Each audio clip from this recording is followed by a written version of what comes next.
Ketika mindset bahagia ini konsisten, berkelanjutan, maka ini bisa menarik bahagia bagi yang lainnya, termasuk rezeki. Tapi kalau nggak bahagia, itu untuk sukses, untuk kaya, itu memang butuh effort yang luar biasa. Bisa sih, tapi untuk dapat keajaiban, keberuntungan, itu hanya datang pada orang-orang yang happy. Nah, ciri-ciri orang yang sejati ning diri itu kan, yang kuat itu kan apa? Sabdo dadim. Jadi ngucap itu benar-benar sudah seperti sebuah sabda gitu. Jadi apa yang keluar itu tergantung yang dari dalam. Kalau dari dalamnya beres, benar, hatinya bersih, yang keluar itu bahkan orang-orang di level itu mengeluarkan kata-kata pun sudah hati-hati. Caranya gimana supaya manusia kita ini tidak diperbudak oleh uang? Kalau di kelas Happy Hoki nih kan ya, yang pertama yang ditekankan adalah bagaimana kita bisa bahagia dulu gitu kan. Nah, bagaimana kita bisa bahagia sementara kita itu memiliki kesulitan dalam hal finansial. Nah, mulai bahagianya dari mana? Ya, jadi memang betul sekali Mas, banyak di luar sana itu punya mindset harusnya tuh banyak uang dulu baru bahagia. Itu padahal punya uang pun belum tentu pada akhirnya bahagia. Gitu, karena banyak orang yang punya uang juga akhirnya untuk melukai yang lain, untuk pamer, untuk balas dendam di masa lalu, nggak pernah keturutan gitu. Jadi memang mindset yang benar itu bahagia dulu. Nah, bahagia itu ada dua level, Mas.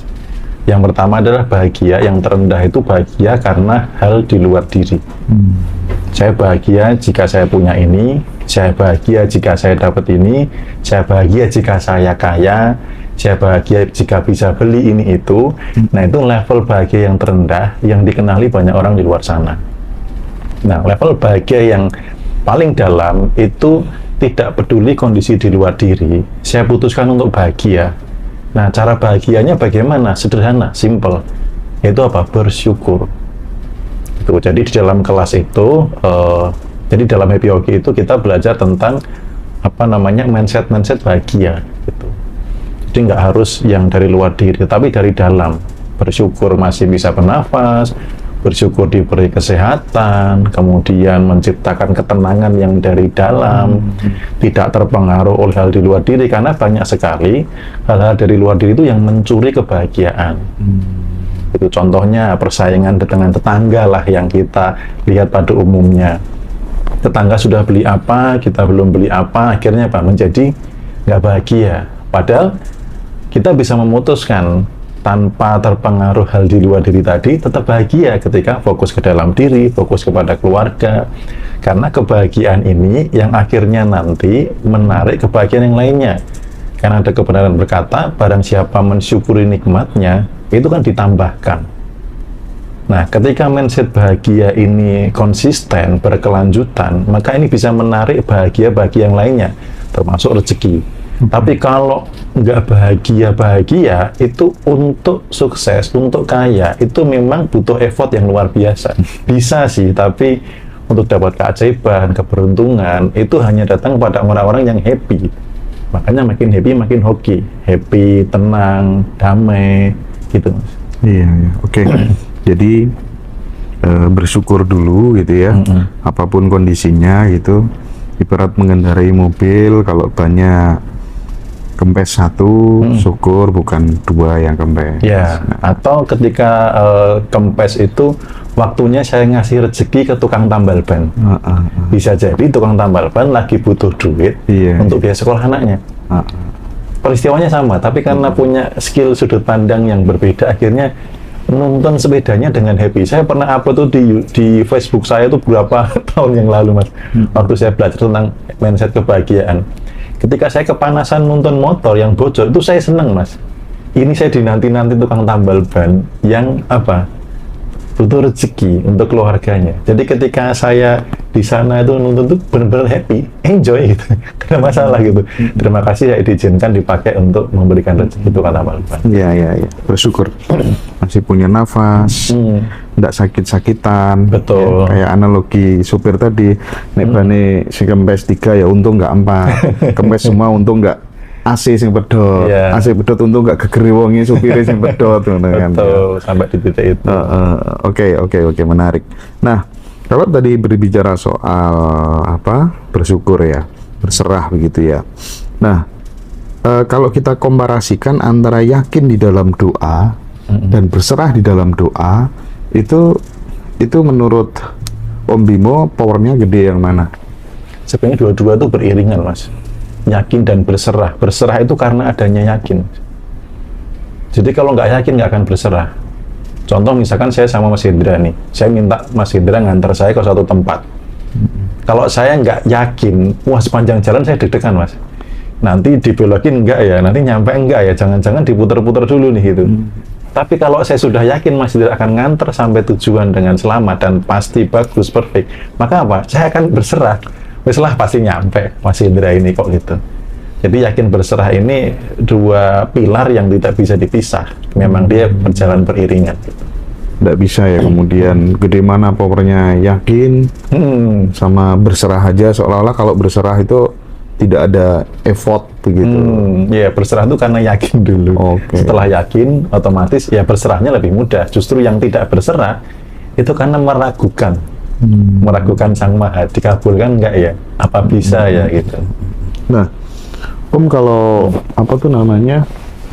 misal gini ya, agar kata-kata kita itu menjadi lebih bermakna, bernyawa, itu caranya gimana sih Om? Jadi sehingga kita ngomong apa, nanti mesti gini, mesti terjadi, itu biar punya power, itu gimana caranya Om? Ya, biar punya power itu yang pasti di dalam bersih dulu, Mas. Gitu. Karena apa yang keluar itu kan dari dalam. Orang yang mengeluarkan kata-kata luka berarti kan di dalam ada luka. Kalau saya nggak punya apel, saya nggak bisa memberikan apel. Gitu. Kalau saya nggak punya cinta, saya nggak akan bisa memberikan cinta. Saya nggak mencintai diri saya akan kesulitan mencintai orang lain. Gitu. Nah sama, kata-kata yang bermakna, berpower di dalam diri bagaimana? Apakah benar-benar sudah memaknai hidup? Apakah hidupnya sudah benar-benar sesuai dengan kehendaknya? Kemudian higher self-nya, sejatining dirinya apakah sudah kuat gitu. Nah, ciri-ciri orang yang sejatining diri itu kan, yang kuat itu kan apa? Sabdo dadi. Jadi ngucap itu benar-benar sudah seperti sebuah sabda gitu.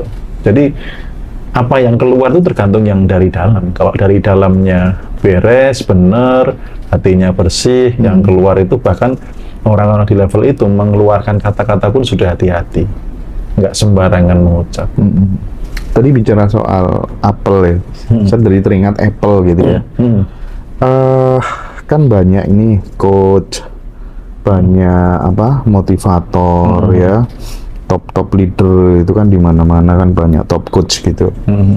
Tapi terkadang kasanah pemikiran mereka itu terkadang kontradiktif gitu antara yang satu dengan yang lainnya.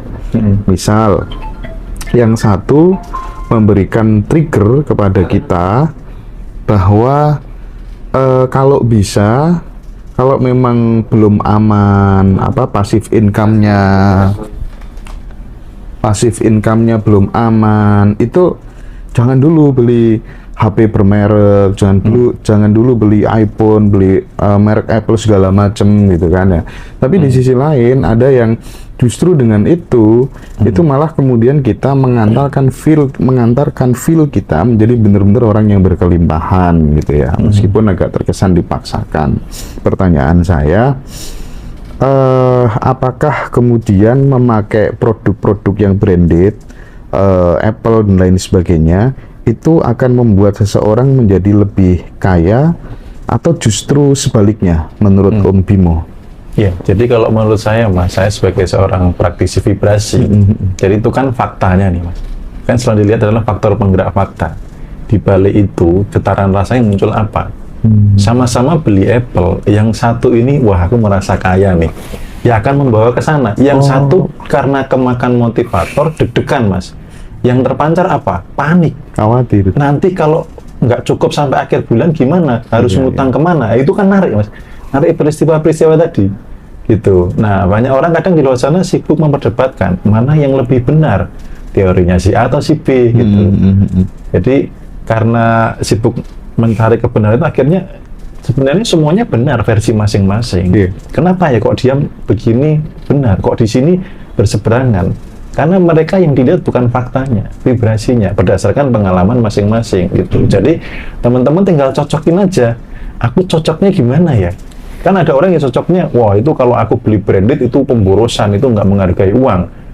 Saya harus memberinya yang fungsional. Ya itu benar juga, asal nggak ada, oh saya nggak beli karena saya nggak punya uang banyak kok. Jadi saya belinya yang ini. Kan sama-sama membeli produk yang bukan branded ya Mas, tapi yang satunya merasa nggak punya uang, yang satunya fungsional.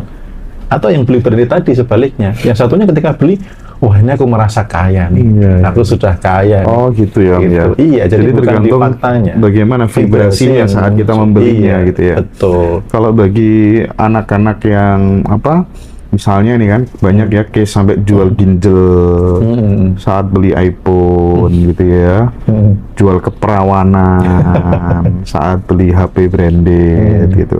Itu yang nggak bener, yang justru akan membawa kita kepada kehancuran. Oh. Jadi pas beli itu vibrasi yang muncul apa? Makanya skill sebagai pengamat ini menjadi salah satu ciri orang yang sudah siap bertumbuh. Artinya ketika dia melakukan sesuatu itu sambil ngamatin diri. Apa yang muncul ya? Kok aku merasa nggak punya uang jadinya kalau nggak beli yang branded? Ya berarti cocoknya beli yang branded. Tapi ketika, oh ini kan fungsional, aku cukup ini aja. Tetapi ketika beli yang fungsional ini, yang nggak branded, dia nggak merasa karena nggak punya uang, Mas. Ya sama, ini juga bener gitu. Nggak masalah. Gitu. Nah, selanjutnya gini Om. Karena kita ngomongin soal uang ya, soal finansial ya, terkadang kan ada ketakutan. Gimana ya, kalau kita gitu terus, itu seolah-olah kita ini diperbudak oleh uang gitu. Pertanyaan mendasarnya adalah, caranya gimana supaya manusia kita ini tidak diperbudak oleh uang menurut Om Bimo? Caranya jangan uang tujuan utama. Kalau uang tujuan utama, ya akhirnya diperbudak. Makanya coba deh amati. Saya kemarin juga lihat Dr. Richard Lee yang live di TikTok, yang ketika dia mencapai 40M, itu bagus kalimatnya. Ini bukan soal angka uangnya, ini sebuah pencapaian. Coba aja misalkan tanya kayak tokoh-tokoh dunia yang hebat, dia sudah bukan uang lagi yang dikejar, pencapaian sebuah goals, self reward, kemudian achieve sebuah goals, itu menjadi kebahagiaan, kepuasan. Karena orang-orang yang sudah level itu, ketika dia tidak ada goals, hidup itu kayak hampa, Mas. Karena apa? Duitnya itu ibaratnya 7 turunan udah nggak habis, gitu loh. Kayak Cristiano Ronaldo, coba main bola demi uang, nggak akan bagus, Mas. Gitu. Tapi dia punya goals, apakah itu pialanya, apakah itu skor goalsnya, mencetak golnya, gitu. Jadi ketika orang tujuan utamanya untuk uang, ya dia otomatis diperbudak. Gitu. Kalau tujuannya itu adalah kebahagiaan, ketenangan, kedamaian, uang itu efek samping, mengikuti. Oke. Jadi agar tidak diperbudak oleh uang, goalnya ya, tujuannya yang jadi harus diprioritaskan ya. Nah, kemudian gini Om, karena kita dalam menjalani kehidupan itu tidak akan pernah lepas dari yang namanya pola hidup pribadi kita. Ada yang bilang itu servo segala macam itu. Kalau Om Bimo sendiri, cara mengenali pola hidupnya seperti apa? Misal pola rezeki datang, ya, pola sial, pola keberuntungan dan lain sebagainya, itu caranya Om Bimo mengenali bagaimana? Ya, cara mengenali tadi Mas, jadi skill dalam kehidupan bertumbuh adalah hadir sebagai pengamat. Kan banyak orang tuh yang hidup tuh hadir sebagai korban. Saya begini karena begini, jadi terombang-ambing atas hal di luar diri. Yang kedua sebagai pelaku. Kalau orang dia terjebak sebagai pelaku, dia akan emosional banget di situ. Ibaratnya gini, orang marah, kalau nggak sadar sedang marah, dia akan nggak baik marahnya gitu. Nah, kalau hadir sebagai pengamat, sebentar aku kok marah ya itu. Nah, pengamat ini fungsinya apa? Mengamati pola tadi. Oh, ketika saya tidak terlalu mikir tentang uang, kalau pola saya pribadi, itu yang datang malah banyak. Ketika saya agak ngoyo, itu yang datang malah sedikit. Ketika saya mengabaikan sedekah, itu ada aja yang keluar. Entah itu ada yang rusak, ya, entah itu ada apa itu, tapi nggak sampai sih apes yang itu nggak pernah. Karena ya kadang sedekahnya itu sudah ada, tapi kadang harusnya meningkat atau sampai kadang kelupaan karena kesibukan gitu. Itu pola-pola yang terjadi di saya. Jadi ketika saya ngoyo banget untuk ngejar sebuah angka, di situ dapatnya malah sedikit. Tapi begitu loss, begitu nggak saya arep-arepin banget, pokoknya saya melakukan yang terbaik aja lah, saya buat karya, misalkan bikin video ya, video yang dengan happy, dengan terbaik, misal saya ketemu orang juga tulus, berbagi, dan lain sebagainya. Nah itu justru uang itu yang datang kadang di luar yang kita kirakan.